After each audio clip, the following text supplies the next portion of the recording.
보니까 이정주 기자가 네. 특정 책을 3회독했다는 얘기가 있던데 그 책이 어떤 책입니까? 제가 또 이거 그 유독 이슈가 되는 책에 제가 독서 또 3회 그 다회도 예. 전문가 그 조은석 특검 수사감각 그거 이어서 조은석 특검보다 더 유명한 이 세강자 이준수 씨 아 2003년에 나온 책이에요.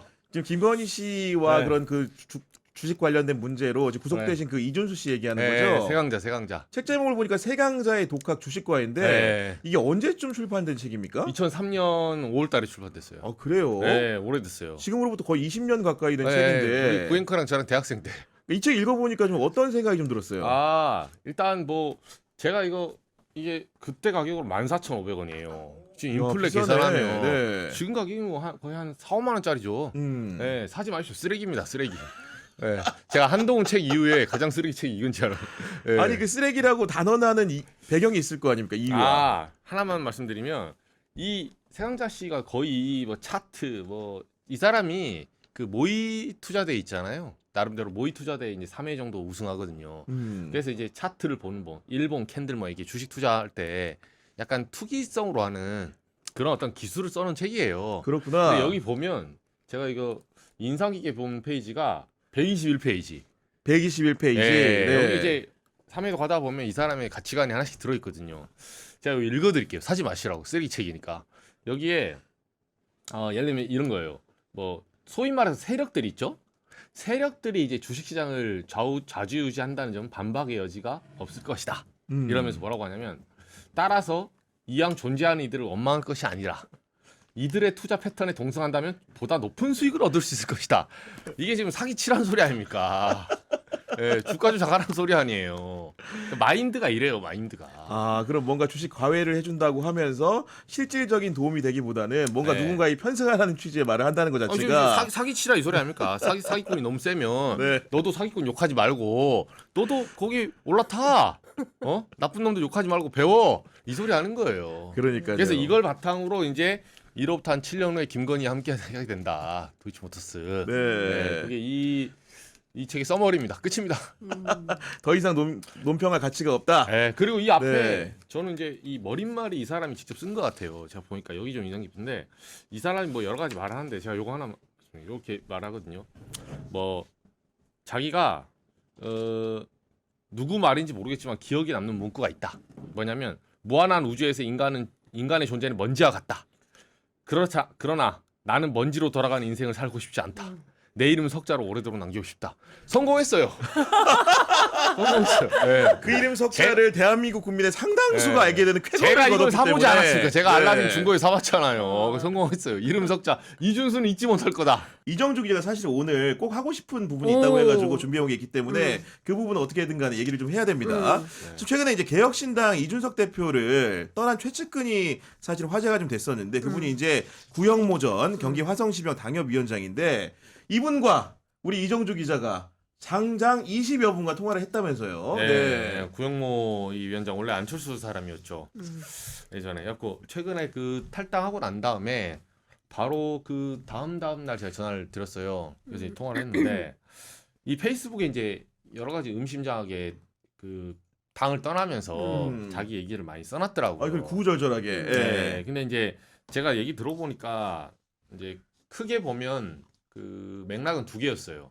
뭐냐면 이준석 대표에 대해서 웬만하면 이분이 요 몇 주 전만 해도 진짜 열심히 그러니까 화성시장 나가니 또는 이번 지선 그런 얘기까지 있었어요. 있었죠. 네, 원래 화성이 지역구니까. 대선 때도 비서실장도 했다면서요. 그죠? 네. 그죠? 얼마 안 되고 하니까 열심히 하는 그 포스팅이 올라와요. 막 이준석 후보 막 지지하고 이런 게.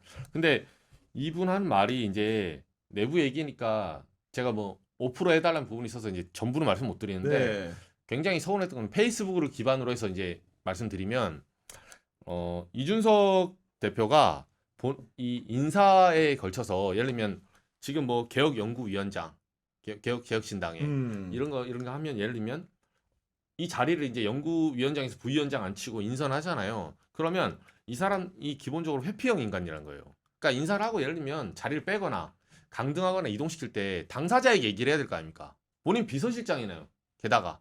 근데 그렇게 얘기 안 하고 자기는 지금 이제 신생아가 그 구영모 예. 위원장이 이제 자기 출산한 지가 얼마 안 예, 된 얼마 안 됐어요. 상황인데. 딸이 태어난 지 얼마 안 됐어요. 어. 이제 그 얘기까지는 본인이 안 하려고 했는데 이제 페이스북에도 얘기하더라고요. 그러면 이제 가정 경제를 책임지는 가장으로서 여러 가지 또 책임감과 압박감이 있는데 자기가 생각했던 예측 가능한 인사가 나지 않고 계속 그거를 그 자리를 유지해주겠다는 얘기를 했는데 어느 날 갑자기 다음 날 자리가 바뀐 거예요. 아. 근데 그 통보를 다른 사람 통해서 받은 거야. 아, 직접 설명이라 들으면 괜찮은데. 그렇죠. 그러니까 인사 조치는 할 수 있죠. 인사권자가 인사 조치하는 거 뭐라 하지 않습니다. 근데 구영모 위원장의 말은 어떻게 이런 식으로 뒤통수를 칠 수 있냐 이거죠. 이 배신감. 아니 그리고 여기에 더해가지고 이렇게 2주 전까지 열심히 정당 활동을 하려고 했던 사람이라고 한다면은 결정적으로 최근에 벌어진 사건 중에 이준석을 보고 실망한 점이 있으니 지금 나오겠다고 한 거 아닙니까? 그렇죠, 그 그렇죠. 어떤 사건입니까? 그거는. 그게 이제 장경태 의원 관련해서 최근에 그 성추행 논란이 계속 이어지고 있잖아요. 이제 그 부분에 대해서 페이스북에 딱 자기가 써놓은 말이 있더라고요. 제가 보니까 이걸 물어봤어요. 제가 무슨 말인지. 그러니까 그 본인이 이준석 의원은 페이스북에 얘기 썼더라고요. 이준석 의원은 과거 이 사안에서 이번 이 사안이에요. 네. 원인 제공을 운운하며 장경태 의원을 두둔하더니 이제 와서는 장경태 의원을 강도 높게 비난하고 있다. 맞아요. 그런 대목이 있었던 것 같습니다. 네. 이게 무슨 말이냐면 들어보니까 그 지금 이준석 방에 있는 여성 비서 그분과 그 당시 이제 작년이죠. 작년 10월입니다. 그분과 장경태 의원 간에 진실 공방이 있어요. 뭐 성추행 문제도 있고 현재 2차 가해 문제도 있는데 그 진실 유무는 모르겠고 일단 anyway. 근데 구영모 이 위원장은 당시에 그 당의 나름대로 핵심 측근으로 활동했기 때문에 자기도 들은 말이 있다는 거예요. 그러니까 제가 무슨 말을 들었냐 하니까 이준석 의원이 그때만 해도 작년 10월만 해도 장경태 딱 이 사건 발생하고 나서 자기 방에 있는 보좌진들이잖아요. 그렇지. 방 보좌진들이 회식하다 발생한 사건이에요. 그러니까 구영모 위원장은 어떻게 들었냐? 당 안의 사람들 웬만한 사람 다 안다 이거를. 이준석 의원이 보고를 받았다 당시에. 보고를 받고 그러니까 그 전후 맥락을 다 보고 A부터 Z까지 다 보고를 받고 이거 문제 없다 이런 식으로 넘어갔다는 거예요. 이준석 의원이 당시만 해도. 구영모 위원장의 주장은 네. 제가 그래서 구영모 위원장만 그 사실을 그러면 들었나요? 아니면 주변 사람들도 알았나요? 그러니까 이준석 의원이 직접 말하던가 그러니까 이런 사안을 직접 말하지 않아도 다 건너 알게 되고 당에 소문이 나잖아요. 그 다음날 사건 다음날 그 여비서 피해자가 결근했거든요. 그러니까 이제 문제가 좀 커진 거죠. 그래서 구영모 위원장뿐만 아니라 주변 사람들이 알만한 사람들 다 알고 있다는 거예요. 그 사안을. 근데 자기만 알았던 게 아니라 주변을 통해서 다 들어보면 이준석 의원이 이 당시 모든 사안을 파악하고 있었다. 그 성추행 그 사건도 파악을 하고 있었고 어떻게 보고되는지 모르겠지만 그래서 본인이 알기에는 그래서 이 얘기를 한 이유가 예를 들면 그때는 다 알고 있었는데 지금 와서 엊그제 보면 페이스북에 갑자기 장경태 의원 그 각 잡고 때리기 시작하잖아요. 그런 부분들이 약간 전혀 몰랐던 것처럼 다르게 느껴진다는 거죠. 그러니까 왜 전혀 몰랐던 것처럼 다 알고 있었으면서 그 내막까지 다 알고 있었으면서 왜 지금 와서 완전히 태세 전환해서 장경태 의원을 안면모수식으로 때리고 있냐 이 이중성을 자기는 비판하는 거다 이 얘기라도. 그 내용의 문제가 아니고 그때와 지금의 태도가 왜 이렇게 다르냐. 그렇죠. 여러 현안에 대해서도 비슷하게 대입을 해보면은 그렇죠. 이렇게 표현하는 게 너무 정치인스럽다 속된 말로 얘기하면 그런 점을 쉽게 얘기하면 비판한 거군요. 그러니까 그렇죠. 네. 자, 그 진실 유무를 떠나서 이준석 의원이 그때도 알았으면 지금도 알아야 되고 그때도 몰랐으면 지금도 모르는 게 맞는데 그때 사실은 알았고 지금은 모른 척하면서 마치 자신은 2차 가해 당하는 여성의 편인 양 같이 때리고 있다.